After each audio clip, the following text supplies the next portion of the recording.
Hello Internet World, and welcome to another Mr. T presentation for the Maltman Mike and Friend show. Today I'm not at home, somewhere totally different, but these are my bottles. They're kept safe and sound somewhere else. I just thought we'd generally talk about whiskies, and while doing so I'm going to sample a little dram I poured off earlier. That, by the way, is not a Scotch whisky.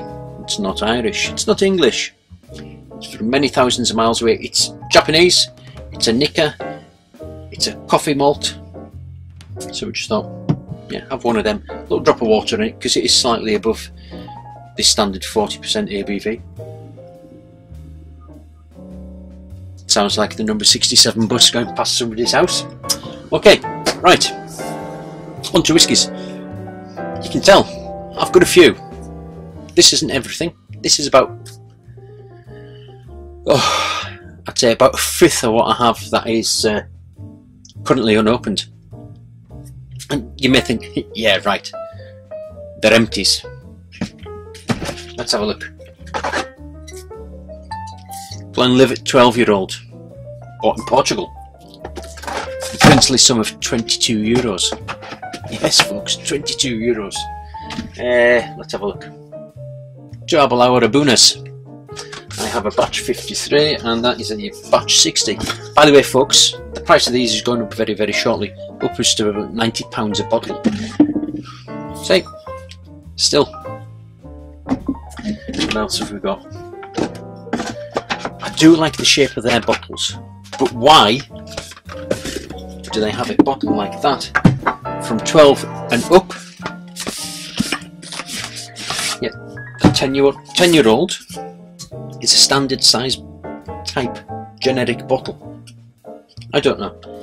Aberlour, and especially the guys who market this, is there any chance we could have it in a bottle like that? Type of kind of fits my shelves better. Anyway, I ramble on. So I've got Aberlour's. I've got a couple of Glenfarclas 15s. Really good dram. The Maltman likes this as well. Really good with a stogie. The Glenfarclas, another Glenfarclas. This one I think is possibly open a little bit. Yeah. In fact, that needs to go back home with me, so that can be drunk next. What I'm trying to do is, rather than open a new bottle, if I've got one open, I'm drinking it, getting rid of it. Simple as. I went through a patch where I had about 7 or 8 different open bottles of whiskey, and I was thinking, because I don't drink every night, I just drink Fridays and Saturdays. I don't drink through the week usually. I just thought, right, I'm going to have to get rid of these because sometime or other they will start going off. But anyway, I'll ramble on. I don't just have branded from the big main distillers. I also have Old Purty. It's actually Old Perth. It's done by Morrison and Mackay. Now, I'm led to believe that most of this is actually a lot of that. Some good old whiskies in there as well. Now, this is a blended malt, and this is actually a very, very, very good blended malt, and it can be had for well under 30 quid. So if you ever see this and you ever fancy trying it, and you think, oh no, don't fancy a blend, try it. Pleasantly surprised.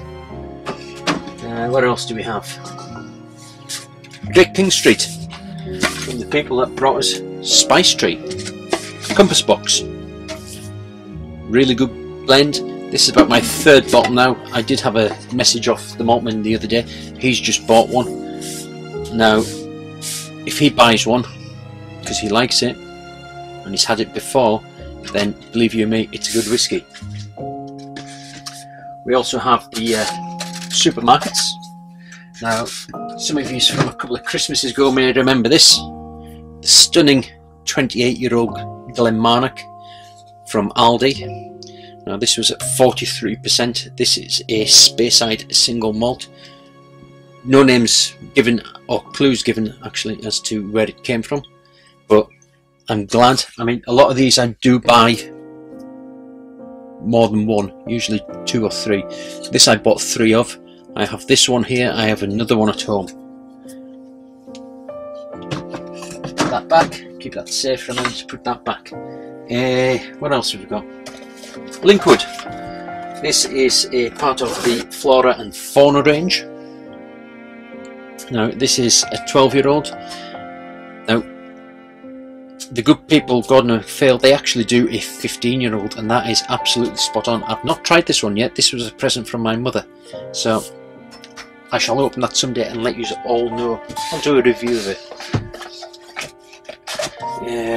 Right, so that's that one. Glengarry. Now this was bought at the 2016, I think it was, Drambusters Festival in Dumfries. Now if you don't know about the Drambusters Festival, I'm pretty sure it's sold out by now, but TB Watson's there, which is an independent spirits merchant and wholesaler in Dumfries. They have a festival in the Easterbrook Hall every November, and tickets usually sell out. I mean, you've got to be ultra quick to get them. I picked that up. Yet to try it, but no doubt we'll review it as well. What else have we got? We've got Glendronach 12. We've got Tamdhu 10. Tamdhu 10's absolutely stonking. Excuse me, wet my whistle. It's a lovely sherry dram. Now you can also find a variation of that, which is a 12-year-old at Marks and Spencer's. Now it's been done for Marks and Spencer's. What it is like I do not know, but I do know I have one at home. We've got the Tomental 12, a Tomental 10, Benriach 15, which has been discontinued. Awesome dram. I have one here, I have one at home. Scallywag, Douglas Lang. It's not a bad little Speyside blended malt whiskey, done in small batches. Each batch can differ, obviously, because if it's done in batches, different casks are going into it, but they do try and keep the consistency the same. Glen Alba, a 25-year-old sherry cask finish. Now then, this is another discounted supermarket whiskey. This is done by Lidl. Now they've done a couple of versions of that. I think they've done a 23-year-old, and if I'm not mistaken, I think it was the 23-year-old that Maltman Mike and the Whiskey Viking done back in the Maltman's lair a couple of years ago. So if you can go back through the archives, you will find that. Excuse my back for being turned to you. We also have Glengoyne, cask strength 58.2%. I picked this up when we went to the distillery itself with the good folks from the Drambusters. We had a distillery trip out. Believe you me, that was some trip out. Yeah, I think I've still got a headache from it about 2 years later. Craigellachie. Now, you don't see much of this. They do a 13, they do a 17. I think they do, is it a 21 or a 23-year-old, something like that. That is just a lovely bottle, lovely label. Now, I have two of these. I bought one here, and funnily enough, I was given one as a present. And I went up north, as I do on many a trip up to Speyside. I have family up there. Family didn't buy me that, but you know, move my drum. Going back on, we have another. I got the very first cask strength batch one from Benriach. Yes, it is full. A lot of people maybe think, nah, they're not all full. A Benriach 17. Yes, full. And that's a Pedro Jimenez, or whatever it is. Maltman Pete can actually say that better than Maltman Mike and myself. It's obviously finished in PX sherry casks. We have the Benriach 10, sorry, 12. Where am I getting 12 from? Then back. Now then, I bought this one. Glendronach, Benriach, and Glenglasser. Now, if I can get it open. Now you've got two fairly, you know, recognisable brands there. Glenglasser is up in Portsoy on the Mauritius coast. And that is their revival. This is, I take it, for when it was coming back in, you know, guys who owned this distillery probably bought this one, bought the stock, thought, right, let's get it back into production. I've yet to try that, however, I shall just pop it there for the time being. Maltman Mike and the Whiskey Viking tried it and they weren't keen on it. I've heard some people who say it's really nice, it's a cracking dram, but then I have seen some reviews saying, no, worst dram they've ever had. Why? I don't know, but I shall find out. Glendronach, 2003, 12-year-old, 12-year-old, 13-year-old, 12-year-old. Okay, now these were done as part of a special release for the Green Welly shop up there in Tyndrum. Brilliant shop, really compact, and you'd probably drive past and not think about anything. You'd think it's just like a roadside cafe. As you're going from, say, Loch Lomond up towards Open, you pass it.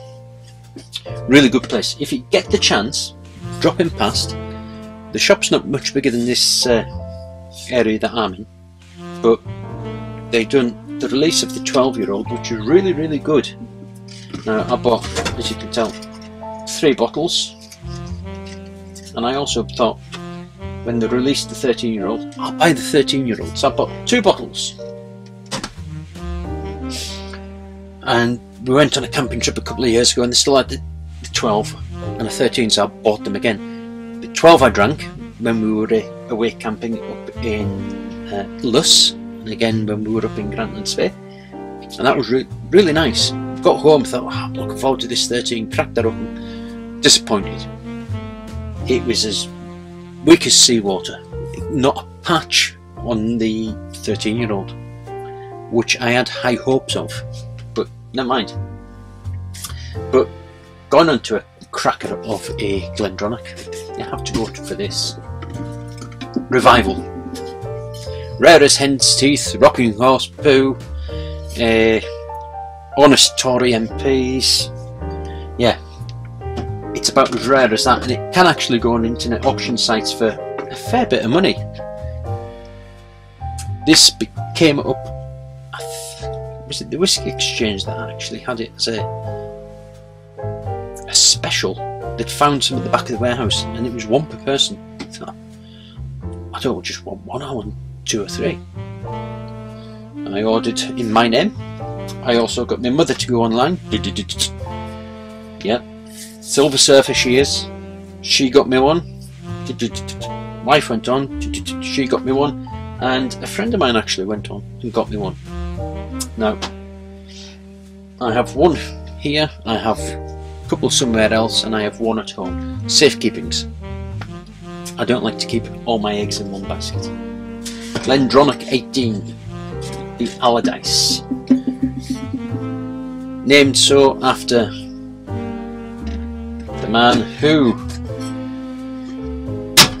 founded the distillery, James Allardyce. We talked about that before, Craig Elgee. Now this is an independent bottling, old malt cask, done by Hunterlang. It's a 20-year-old, and again this was bought at the 2016 Drambusters Festival there in Dumfries. They are well packed, these ones, in such a tight bottle. But there we go. No sweet-bodied vanilla custard apples and rich fruits. The palate, creamy with vanilla tablet, green apple, sultanas and raisins. The finish, long, slightly dry with a fruity aftertaste. 1 of 332 bottles from a charged sherry butt. Distilled September 95 and bottled April 2016. So, look forward to trying that. Possibly against the 13-year-olds. What else do we have? Kind of running short up here now. Just move that up along with that we did waffle on about before. Berry, Brothers and Rudd. Yeah, it's a bit of a mouthful, isn't it? Yeah. A single malt Scotch whisky, 1992. Actual year, Mike. daughter was born from the Tormore Distillery, cask number 100154, and it's a 20-year-old single malt. And I don't know if you can actually quite catch that colour, but it is absolutely rich, sherried, and you know, just stunning. I've had a bottle of that. I actually have a bottle here, and I have a bottle at home. So yeah, I bought one. Again, this was from TB Watson's in Dumfries. It was about £75 a bottle. Got it home, cracked it up, thought, oh my god, I need more. Phoned them up, or the last two they had. Bloody lovely. Bloody lovely. That one, I think, actually turned the Maltman from a peat head to a sherry head, if I'm not wrong. Again, not all brands. Independent bottler. Independent bottler. Douglas Lang, up there in Glasgow. They do an extensive range of whiskies. They do Scallywag, they also do the Big Pete, the Rock Oysters, they do the XOPs, which is the extra old particulars, they do the single old particular range. They also do some other bits and bobs that you will be able to find. This is a single grain whisky. Now this is a component that you would find in a blended whisky alongside various single malts. Now this one's from the Strathclyde Distillery. This is 10 years old, and this one, if I am quite rightly done, yeah, refill sherry butt, and this is one of 727 bottles. So it just gives you an insight as to how big those sherry butts are. Now then, that's a 10-year-old. This here is the 11-year-old. Again, Strathclyde Distillery. Again, a single old particular by Douglas Lang. Now, they've done some cracking SOPs. They, especially in the single grain, Port Dundas was an absolutely epic dram. I've had a couple of bottles, I've had a couple of their aged bottles, and likewise has the Maltman, and they are a firm favourite between us. Really rich, caramelly, creme brulee, vanilla, ice creamy palate. Really easy drinking, excellent. But anyway, that's what we have here, or some of what we have here. I don't want to show everything that we've got, because I do have some stuff that I have paid really good money for, and whilst people are quite willing to look after it for me, I don't want to show you what I have. I'm showing you my everyday drinking whiskies that I will eventually get round to drink. But anyway, what I'm going to do is I'm going to stop this, and in a moment I'm going to be back home. I'll be showing you what I have at home. It's not a lot. I keep what I want to drink at home. I'm not going to show you again these ones that I've doubled up on at home, but we'll have a look there. Until then, please click subscribe. It really helps us when you do that, and click the bell so you never miss a new Triple M and Friends video.